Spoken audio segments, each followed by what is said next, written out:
बिस्मिल्लाहिर्रहमानिर्रहीम अस्सलाम वालेकुम। पॉलिटिकल इकोनॉमी का प्रोग्राम दादा पोता शो लेकर आपकी खिदमत में हाजिर। मैं हूं आपके साथ आपका मेज़बान वसीम अहमद और इस प्रोग्राम में हमारे साथ हमारी रहनुमाई के लिए दादाजी मौजूद होते हैं। कैलेंडर पर आज 23 मार्च साल 2022 और आज बुध का दिन।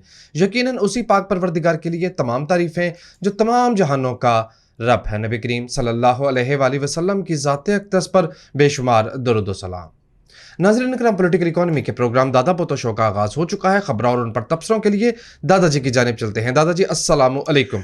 वालेकुम अस्सलाम। दादाजी क्या हाल है? अल्लाह का बड़ा करम है, उसकी बड़ी इनायात नवाज़ें कि हम आपकी खिदमत में। बेशक बेशक, मैं कुछ नहीं ना बोल रहा, अल्लाह तो देख रहा है ना। अल्लाह देख रहा है क्या? छुट्टी वाले दिन भी स्टूडियो बुला लिया। हाय, उनकी पता छुट्टी है कि नहीं? किनको? उनको, वो जो देख रहे हैं। ठीक है दादाजी 23 मार्च। पाकिस्तान दादा पोता शो बेशतर बाहर के इलाकों में देखा जाता है। पाकिस्तानियों को तो कोई ज़रूरत नहीं है इस तरह का प्रोग्राम देखने की, तो वहाँ पे छुट्टी नहीं है। ठीक अच्छा है जी, ले जनाब, खबरों का आगाज़ करें। खबरों का आगाज़ करें। जो है वो आज जो है इकॉनमी के फ्रंट से जो चीन के वज़ीर दाखिला आए हुए थे बतौर ऑब्ज़र्वर, इसके अंदर ओआईसी में उन्होंने मुलाकात की है जनाब वज़ीर आज़म से। जी ठीक है। और उन्होंने कहा है कि जनाब अपना सी पैक का दूसरा मरहला बड़ा ज़बरदस्त रहेगा अगर तुम शुरू होने देता था। ए फिक्रा में आपने को पाया। ठीक है, री इन्फोर्स करेगा ये पाकिस्तान के जनाब इकनॉमिक डेवलपमेंट को। महंगा शायद बाहमी तल्लुकात का लफ्ज़ इस्तेमाल होना है, लेकिन नहीं, इकनॉमिक डेवलपमेंट को। और वांग यी साहब जो हैं उन्होंने जनाब 48वें सेंशल का जो ऑर्गेनाइजेशन ऑफ इस्लामिक कॉन्फ्रेंस जो है उसका वेलकम किया और कहा कि जनाब ये आपने बड़ा चंगा काम किया है। दादाजी उसने ये नहीं कहा बंदे था ये कॉन्फ्रेंस जो थी ये मेनली जो थी वो उस पर थी, अपना क्या नाम है, वो आ जाए यार कोई गल नहीं, जान दे पब्लिक को भी पता लगे कि तू साड़ी कितनी खिदमतकार। चाय नहीं पी थी, छुट्टी वाले दिन भी चाय ना मिले तो प्रोग्राम कैसा करे बंदा। मैं कहा चाय तो पी ले कम अज कम। तो बुनियादी तौर पे ना जो असल में थोड़ा सा कॉन्फ्रेंस पे बात हो जाए। ओआईसी की कॉन्फ्रेंस थी अफगानिस्तान के मौजू के ऊपर और उसमें अफगानिस्तान का सफ़ीर नहीं था। है ये क्या बात हुई दादाजी? हमने बुलाया ही नहीं उसको। अच्छा, बुलाया तो हमने था, बांग्लादेश वालों को भी, वो भी नहीं आए। अच्छा जी। और ईरान के सफ़ीर भी नहीं आए। ठीक है, वहाँ के छोटे छोटे अफसर जो होते हैं ना, 18वें 19वें ग्रेड के अफसर जो होते हैं, वो आके उनके ममालिक के ऊपर बैठे हुए थे। नुमाइंदगी तो थी लेकिन वो वाली नुमाइंदगी नहीं थी ना। ठीक है, तो पाकिस्तान मतलब ओआईसी की मीटिंग से 4 दिन पहले, मेरा ख्याल या 5 दिन पहले, ईरान के एक वज़ीर ख़ारजा या इस तरह इस लेवल के बंदे पाकिस्तान से होके गए हैं साहब। तो यार हमें उन्हें ज़ोर डालना चाहिए था कि आपको आना चाहिए। चले, बांग्लादेश तो इंडिया के ज़ेरे असर नहीं आया, लेकिन ईरान को तो हमें ज़ोर डाल के लाना चाहिए था यार। अफगानिस्तान को भी रिक्वेस्ट कर लेते आज यार। अफगानिस्तान तो चलो किसी ने तस्लीम ही नहीं किया यार। वैसे बड़ा अच्छा तरीका निकल सकता था, हम अफगानिस्तान को ऑब्जर्वर के तौर पे बुला लेते। पिछली दफ़ा हमने बुलाया था उनको किसी मीटिंग के अंदर और हमने वो नाराज़ हैं इस बुनियाद के ऊपर।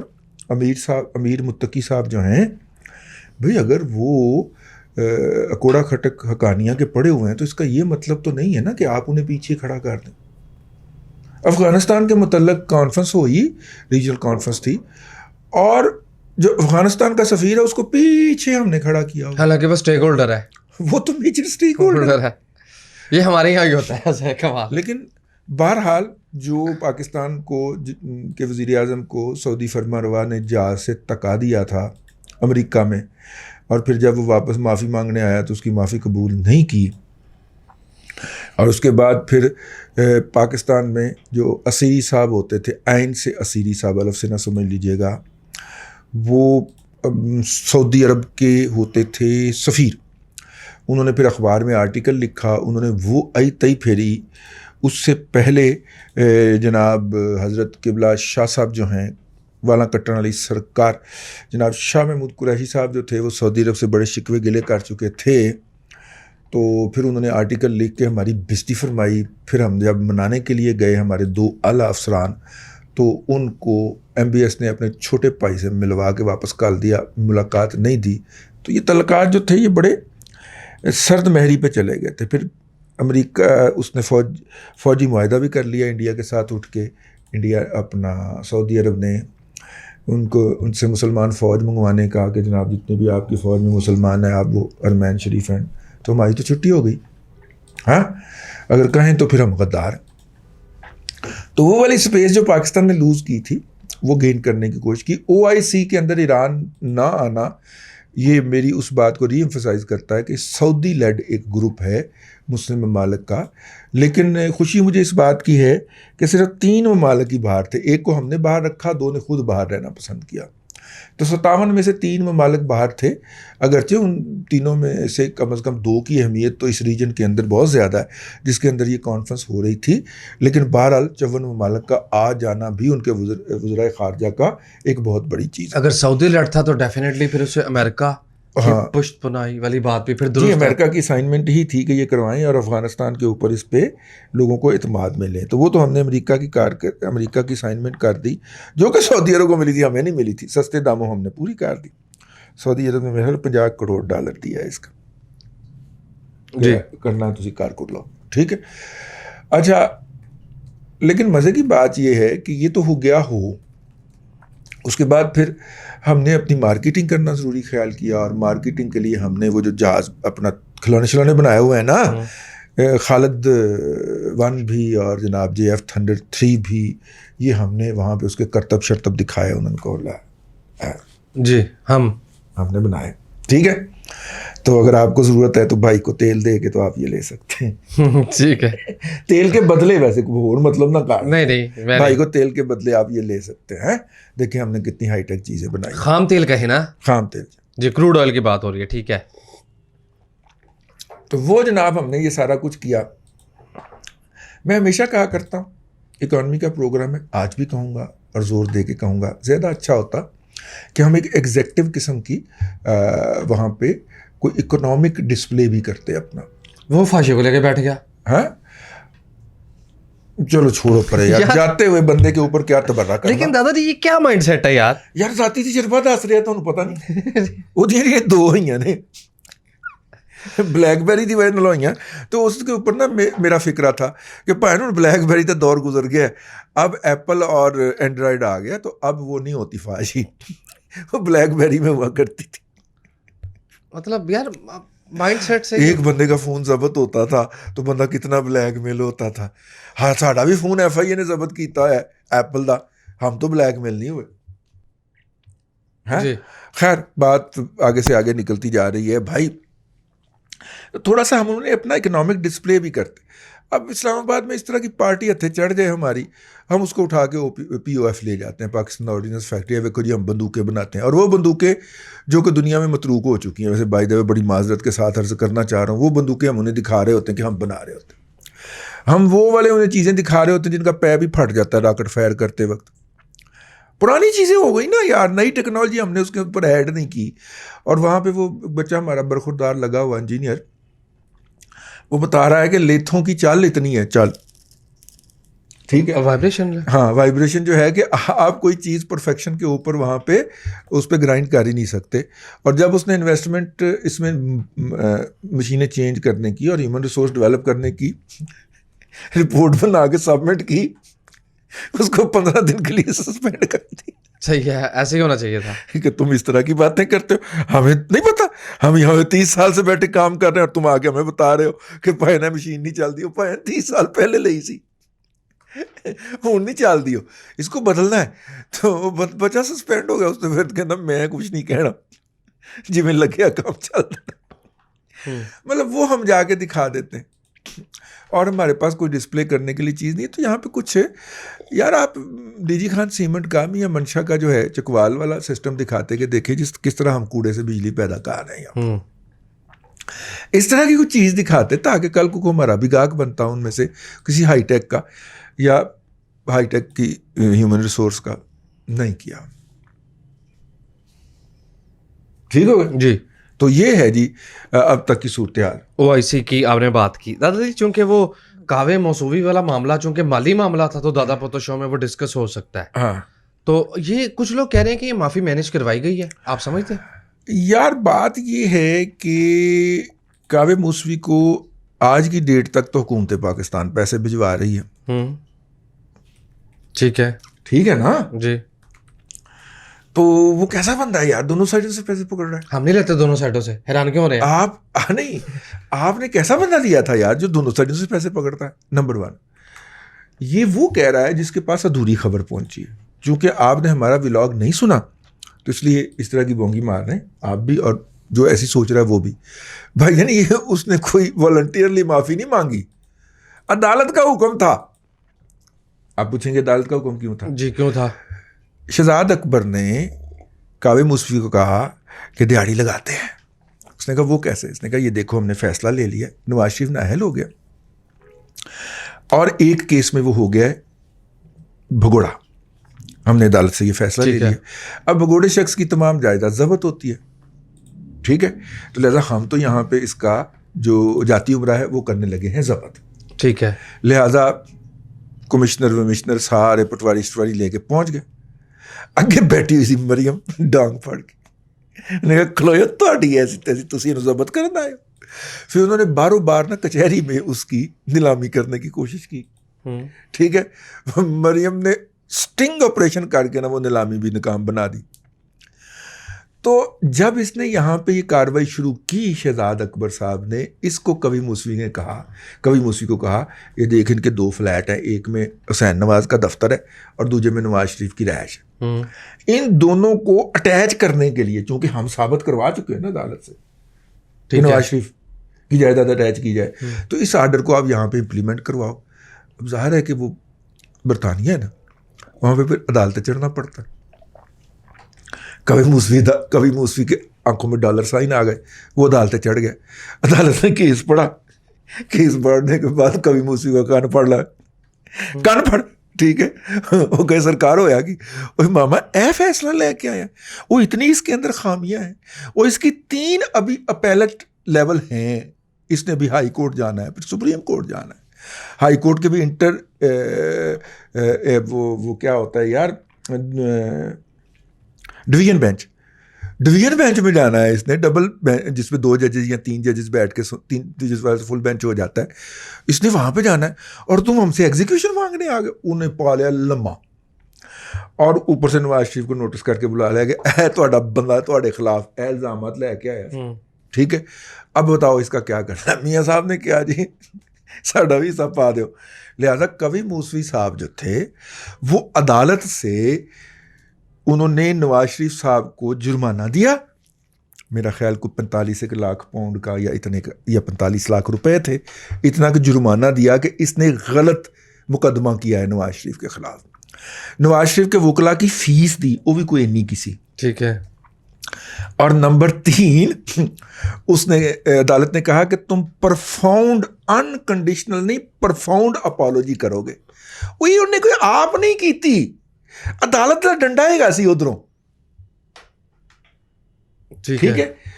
और profound apology to the satisfaction of Nawaz Sharif, कि ऐसी अपॉलॉजी करो जिससे नवाज शरीफ मुतमईन हो, ये नहीं कि मैं सॉरी करता हूं, नहीं, वो अपॉलॉजी करे।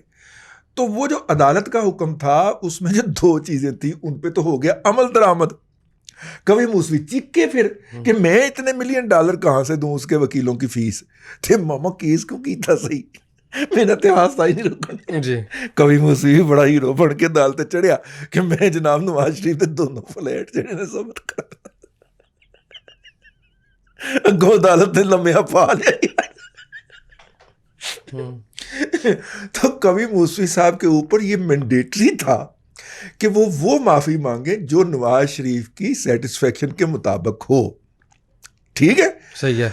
तो नवाज शरीफ की सेटिस्फेक्शन होनी थी कि जिस तरह पाकिस्तानी मीडिया में उनका मीडिया ट्रायल हुआ, उनकी किरदार के ऊपर, उनकी ज़ात के ऊपर बोतान बांध के प्रोपेगंडे किए गए और लोगों के अजहान जो थे उनको पल्यूट किया गया, वो इस पे मुतमईन होते थे कि वो शख्स जिसने इसके अंदर हिस्सा डाला वो खड़ा होके कहे कि मैं झूठा था, मैं गलत था, मैंने ये गलत किया, मैं झूठा हूं, मुझे माफ़ी दे दी जाए। ये वहीं हो सकता है, पाकिस्तान में तो नहीं हो सकता। क्यों? अब याद करें, तरीन गया, तरीन ने मुलाकात मांगी, तो नवाज शरीफ ने क्या कहा कि जो आपने हमारे खिलाफ किया था ना, वो प्रेस कॉन्फ्रेंस करके बयान कर दें और लड़ाई खत्म। लड़ाई खत्म। जो भी इस सेटअप में से नवाज शरीफ के पास गया है, उसने एक ही शर्त रखी है, अंडू करो जो किया था। वो तो किसी और ने किया है ना, लेकिन वही उसने उससे कहा कि जी माफी मांग। तो फिर पाकिस्तान का मीडिया कहाँ से वो ले, तो मुर्तज़ा अली शाह उसका वाकिफ था, उसने मुर्तज़ा अली शाह को कार बुलाया, अपने घर बुलाया और घर के बाहर खड़े होके गली में माफ़ी मांगी है, वो जो बार ग्रासी प्लाट है जिसमें वो नज़र आ रहा है, ठीक है, और उसमें माफ़ी मांगी है और फिर आखिरी वक्त तक फॉलो अप किया है कि जो जिस तरह चल रही है उसी तरह चल रही है। जब वो जियो का डी न्यूज़ की कॉपी सुबह मार्केट को हिट कर गई तो फिर जियो ने खबर ब्रेक की, ठीक है, डी न्यूज़ की खबर थी, वो खबर जो थी वो छप गई डी न्यूज़ के अंदर पूरी डिटेल के साथ। फिर उस पर जियो ने उसको लिया, मुर्तज़ा अली शाह को उसने भी कर दिया। फिर मैं देख रहा था कवि मूसवी बाकायदा ट्विटर पे बैठा उस खबर का पहरा दे रहा था और युवतियों को जूते भी करा रहा था। मतलब माफी मांग ली तूने, जिस तरह डेविड रोज ने माफी मांगी थी।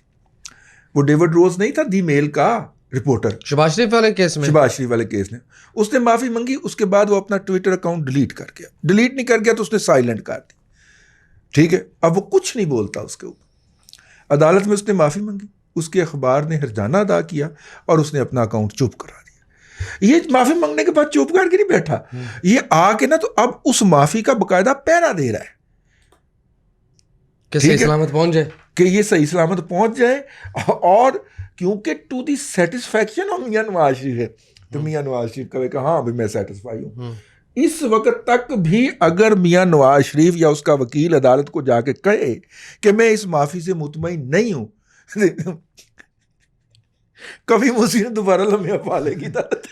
हाँ वहाँ हर्जाना देना पड़ता है, कावी मुस्वी को भी पता है, हर्जाना दे बैठा है, अगू जेल जाना पड़ेगा भाईजान जी। अगर मियां नवाज शरीफ कह दे कि मैं कवि मूसवी की अपॉलॉजी से मुतमईन नहीं हूं, तो कवि मूसवी साहब जेल जाएंगे। हाँ कौन सी तुझे पता है क्या हो सकते हैं, तो लिहाजा कवि मूसवी तो ऐसे वाले हाथ बांध के लगाया मियां साहब के सामने, ठीक है। तो जो लोग ये कहते हैं कि उसने पैसे पकड़ के तो माफ़ी मांगी है, वो मेरा ख्याल है कि इल्म के उस मरतबे पे फायज हैं जिसे जहालत नहीं बल्कि अबू जहालत कहा जाता। वो भाईजान अदालती फैसला था, अदालत के हुक्म पे उसने माफ़ी मांगी है, ना उसको वो पैसे पल्ले से दे के छूटना चाहेगा क्योंकि उसको जेल जाना पड़ेगा। पाए सही, ठीक हो गया, सही हो गया। आगे चले लोकल मार्केट की भी खबर पढ़ दूं आपकी इजाज़त से। हाँ। दादाजी आपने टोयोटा जो इंडस मोटर है उसने जो गाड़ियों की कीमतों में इजाफा किया अन्नी डाल दी है, नजर से गुजरा जनाब, अन्नी डाल दी है।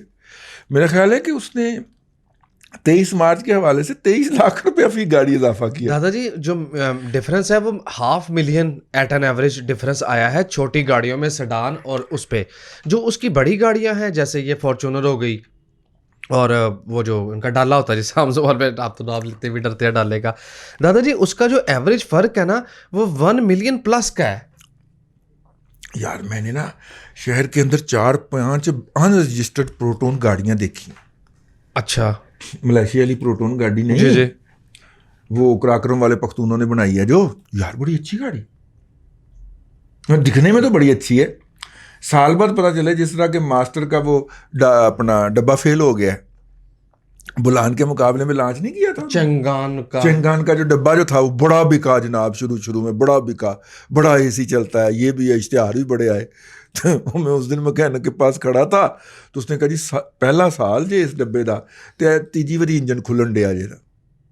अच्छा, वो फ्लॉप हो गया, नहीं चल पाया पाकिस्तान की। और अभी सर्दियां थीं, गर्मियों में जब उसके ऊपर एसी डलेगा तो तबाही फेर देगा पकड़ के, तो लिहाजा वो अब पहुंचने शुरू हो गए। इतना कि वो फ्लॉप प्रोडक्ट दी है, आई है पाकिस्तान की मार्केट के अंदर, चैनी माल। चाइना में तो वैसे एप्पल भी बनता है, लेकिन हमारा एंटरप्रेन्योर जाता है और चाइना की सबसे थकी हुई और सस्ती प्रोडक्ट जो है वो उठा के तो यहाँ पे आकर डिस्प्ले कर देता जी। चूँकि आपने फरमाया कि इंटरनेशनल मार्केट में छुट्टी नहीं है, तो मैं चाह रहा था कि ज़रा इंटरनेशनल मार्केट की तरफ भी थोड़ा सा मुंह कर लूँ। यार तेल का क्या बना? दोबारा $119 पर बैरल पे, माशाल्लाह। 100 से नीचे आया था थोड़ा सा, और उसके बाद बाउंस बैक आ गया। और उसकी रीज़न ये बनी कि सऊदी अरब ने जो है वो इंटरनेशनल मार्केट में इंतबा किया, लेकिन उससे पहले यूरोप ने ये कहा कि हम रशियन ऑयल है वो बैन कर देंगे, हम वो नहीं खरीदेंगे।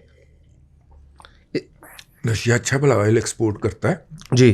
जब हमने इकोनॉमिक रिपोर्टिंग शुरू की थी तो उस वक्त पूरी दुनिया के टोटल ऑयल सप्लाईज का रशिया 40% देता था। अब नहीं मुझे पता जी। और ये मैं बात आपको कर रहा हूँ 1989-90 की। अच्छा, वो बैन की बात की, उधर से सऊदी जो ऑयल तनसीबात है, अरामको की तनसीबात, उस पे यमन के हौसी बागियों ने हमला हो गया जी, वहां से बंद हो गए, वहां से सप्लाई डिस्टर्ब हो गई, तो 6% जो है वो ओवरनाइट क्रूड ऑयल की प्राइसेस बढ़ गई। ये इंटरनेशनल मार्केट में हुआ है। बहुत अच्छा। हाँ, सोना $1900 के यार आसपास। चाय लगता है ये आपने खुद नहीं बनाई? नहीं, मैंने नहीं बनाई। हाँ, वैसे दूध तो देता हूँ, तबीयत खराब होगी यार। पता नहीं उस दिन मैंने वो अपना क्या नाम है गलती से कह दिया, वो नहीं है यार वो पीसी का जो मेन, हाँ वो यार वो चलो है वो हाल जो है जहाँ पे मेन हाल नादिया की बात है? नादिया के अपोजिट जो है। अच्छा। तो वहाँ पे मैंने उसे गलती से कह दिया यार चाय ले आ, ठीक है, और बकायदा मैंने पहला चुस्की ली तो बकायदा मुझे वॉमिट आते आते बची। मैंने कहा यार ये तुमने इतना इसके अंदर खुश्क दूध डाला है, ठीक है, तो ऐसा कर तू दूध के बगैर चाय बना के ले, दूध खूब डाल। तो मेरा ख्याल साढ़े नाल भी आजकल कोई इस तरह अच्छी चाय भी खा भी है, बर्दाश्त हो सकी मैं कर ली जी। बस वाइंड अप कीजिए, टाइम और इसकी वजह से अब पाइप की तलब हो गई है, तो इसलिए मैंने कहा कि आपसे इजाज़त लीजिए। हम सिर्फ कवे मूसवी को डिस्कस कर सके और उसको डिस्कस कर सके, और हमने सिर्फ ऑयल की बात की, ओआईसी भी डिस्कस हुई आज के अब बहुत सारी खबरें रह गई, वो इंशाल्लाह कल आपकी खिदमत में पेश करेंगे। अल्लाह तबारक व तआला आपको आसानियाँ अता करे और आसानियाँ खल्क़े खुदा में तकसीम करने की तौफीक। आमीन। दादाजी बेहद शुक्रिया। नाज़रीन किराम, पॉलिटिकल इकोनॉमी का प्रोग्राम दादा पोता शो आप देख रहे थे। ये था आज का दादा पोता शो। मैं उम्मीद करता हूँ कि आज का प्रोग्राम आपको पसंद आया होगा। वसीम अहमद को दादाजी के साथ इजाज़त दीजिए, आपसे मुलाकात होगी कल तक के लिए अल्लाह हाफिज़।